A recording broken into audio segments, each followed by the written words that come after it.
बिस्मिल्लाहिर्रहमानिर्रहीम। अस्सलामु अलैकुम वरहमतुल्लाहि वबरकातुहू। मैं हकीम फैज़ दिलशाद और आप देख रहे हैं मेरा यूट्यूब चैनल फैज़ुल हिकमत।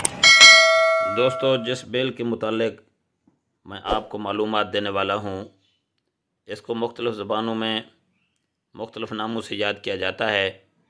फ़ारसी में दरख्त पेचाँ, अरबी में अफ्तिमून, बंगाली में आकाश बेल या अलगूसी लता, गुजराती ज़बान में अमर बेल या अक्स बेल, मराठी ज़बान में आकाश वेल या अंतरवेल, तामिल ज़बान में कोताना, संस्कृत में आकाश वेल, अमर बेल या अमरलता, हिंदी ज़ुबान में अमरलता या नीलाधारी, अमरवेल या अंबरवेल, पंजाबी ज़ुबान में नीलाधारी, अमरवेल या अंबरवेल, सराइकी ज़ुबान में लूत बूटी, सिंधी में बेपाड़ी देसी, दखनी ज़बान में आकाश पून, मारवाड़ी ज़बान में नरबुली, रूमी में मीसून, सुरियानी ज़बान में सूरदीद, अंग्रेज़ी ज़ुबान में एयर क्रैपर या कस्कूटा, लातीनी में कस्कूटा रिफ्लेक्सा। वजह तस्मिया, आकाश का लफ्ज़ संस्कृत ज़बान में आसमानों के मानों में बोला जाता है। दूसरा, ज़मीन पर इसकी जड़ वगैरह नहीं होती और ना ही ज़मीन से इसका कोई ख़ास नबाती ताल्लुक़ है, इसलिए इसको आकाश बेल कहते हैं। इसी तरह दूसरी ज़बानों के नाम भी तकरीबन इसी मफ़हूम को ज़ाहिर करते हैं। शनाख्त यानी माहियत के इतबार से मशहूर व मारूफ बेल है। इब्तदा में इसका रंग गहरी सब्ज़ी के साथ कदरे जर्दी लिए होता है, लेकिन जब अपने शबाब पर आ जाती है तो बिल्कुल ज़र्द हो जाती है और ऐसा मालूम होता है कि गोया दरख्त या झाड़ी ने ज़ाफ़रानी रंग की चादर ओढ़ रखी है, और जब खुश्क होने पर आती है तो स्याही या खाकी मैल हो जाती है। इसके फैलने का तरीका भी अजीब होता है। दरख्त या झाड़ी पर पेच दर पेच फैलती है। ये ज़्यादातर खारदार दरख्तों, झाड़ियों, बिलखसूस बेरी, कीकर, जंड वगैरह पर फैलती है और धागों की शक्ल में फैलती हुई सरसब्ज़ व शादाब दरख्त को खुश्क करके यानी सुखाकर ख़ुद भी खुराक न मिलने पर सूख जाती है। अगर इसे काट कर एक दरख्त से दूसरे दरख्त पर फेंक दिया जाए तो थोड़े ही अरसे में ये उस दरख्त पर फैल जाती है और उसे भी खुश्क करके ख़ुद भी सूख जाती है। मकाम पैदाइश ये पाकिस्तान, हिंदुस्तान, ईरान, आसाम और बंगाल के हर इलाके और जंगलात में बाकसरत मिलती है। अमूमन मौसम सरमा के इख्तिताम पर झाड़ियों और दरख्तों पर नमूदार होती है और खूब फैलती है।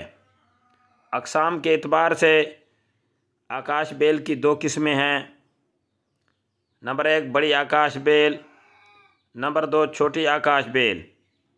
नंबर 1 बड़ी आकाश बेल पीले रंग की होती है, दरख्तों पर खूब फैलती फूलती है, दरख्तों के पत्ते और शाखों को ढांप लेती है। इसका बराह रास्त ज़मीन से कोई ताल्लुक़ नहीं होता और ना ही इस किस्म के फूल, फल या पत्ते वगैरह होते हैं। हमारे इलाक़ों में आकाश बेल की यही किस्म पाई जाती है। दूसरे नंबर पे छोटी आकाश बेल। इसका पहले बीज ज़मीन से उगता है, फिर जब किसी नज़दीकी झाड़ी पर चढ़ जाती है तो ज़मीन से इसका राब्ता यानी ताल्लुक़ मुनक़ता हो जाता है और पहली किस्म यानी बड़ी आकाश बेल की तरह फैलती रहती है। पहली किस्म के बरखिलाफ़ इस पर फूल लगते हैं और इसकी भीनी और मीठी खुशबू आती है। इसका फल गोल फिल सिया यानी मिर्च सियाह के बराबर होता है। इसका ज़ायका तलख यानी कड़वा होता है। बाज़ औक़ात ऐसा भी होता है कि शुरू ही से दरख्तों पर उग आती है। अब आते हैं इसके मिजाज की तरफ। मिजाज के एतबार से ये गर्म व खुश्क दर्जा दोम में है। अफ़आल के एतबार से ये मुलत्तिफ़ यानी लतीफ़ करने वाली, गाढ़ी अखलात को पतला और नरम करके दफ़ा करने वाली, मुहल्लिल तहलील करने वाली यानी अपनी क़ुव्वत तहलील और हरारत के बैस उज़्व की लेसदार अखलात को बज़रिया बुखारात बनाकर फ़ना कर देने वाली, मिफ्ताह यानी खोलने वाली, ये अपनी हरारत से आंतों, रगों और मसामात के सूदों को खोलती है। कासिर रिहा यानी रिहा को तोड़ने वाली, क़ुव्वत हरारत से रिहा गलीज़ को रकीक यानी पतला करके दफ़ा करने वाली, मुसहल सौदा बलगम व सफ़रा यानी बादरिया दस्त, सौदा, सफ़रा और बलगम को खारिज करने वाली, कातिल किरम शिकम यानी पेट के कीड़ों को हलाक करके खारिज करने वाली। अब आते हैं इसके इस्तेमालात की तरफ। तो इस्तेमालात के एतबार से ये अमराज़ सौदावी मसलन जनून, माली खोलिया, मिर्गी और काबूस यानी ख्वाब में दब जाना जैसे अमराज में बाकसरत इस्तेमाल की जाती है। ज़ोफ़ मैदा, जिगर, ज़ोफ़ तिहाल यानी तिली, यरकान और पुराने तप्पों में इस्तेमाल की जाती है। सख्त वर्मों को तहलील करती है। मुसफ़ी खून है, जल्दी अमराज को नफ़ा बख्शती है। मसाने और गुर्दे को पाक व साफ़ करती है। मुलय्यन तबा और जहनी ख़राबियों के लिए मुफीद है।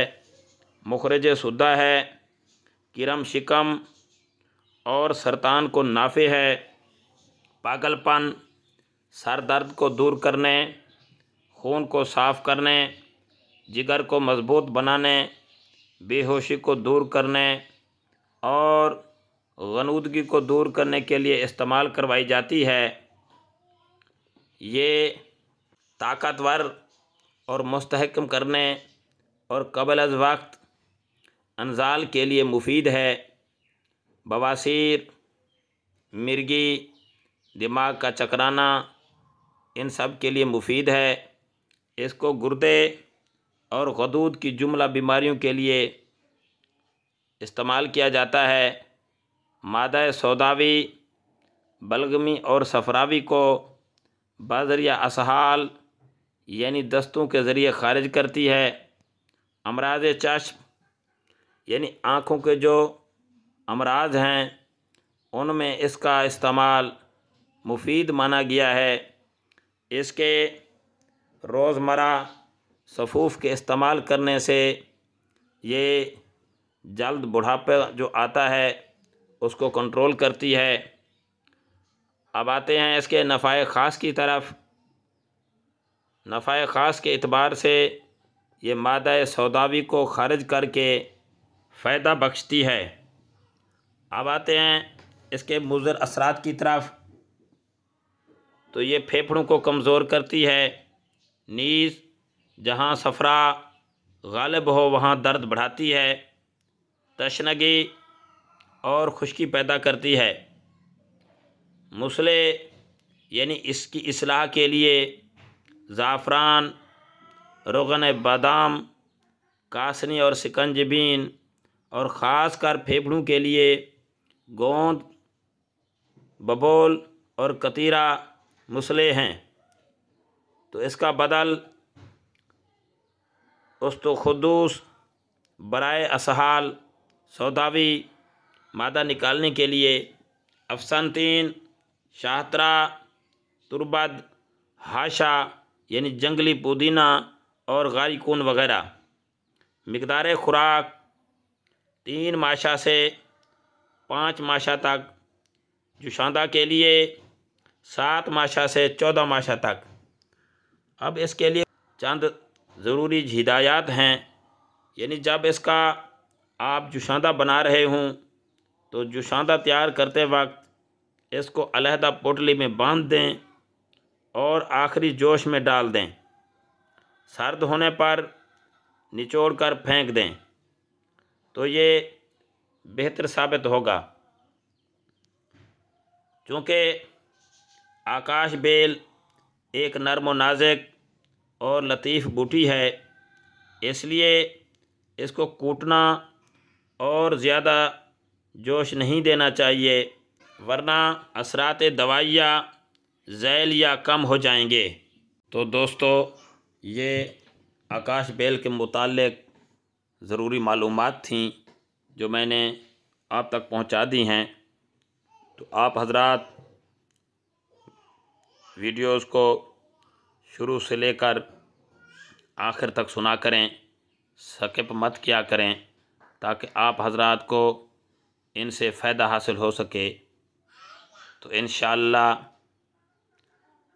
दोबारा मिलेंगे नई वीडियो के साथ। तब तक मुझे इजाज़त। अल्लाह रब्बुल इज़्ज़त आपका और मेरा हामी व नासिर हो। आमीन या रब्बुल आलमीन।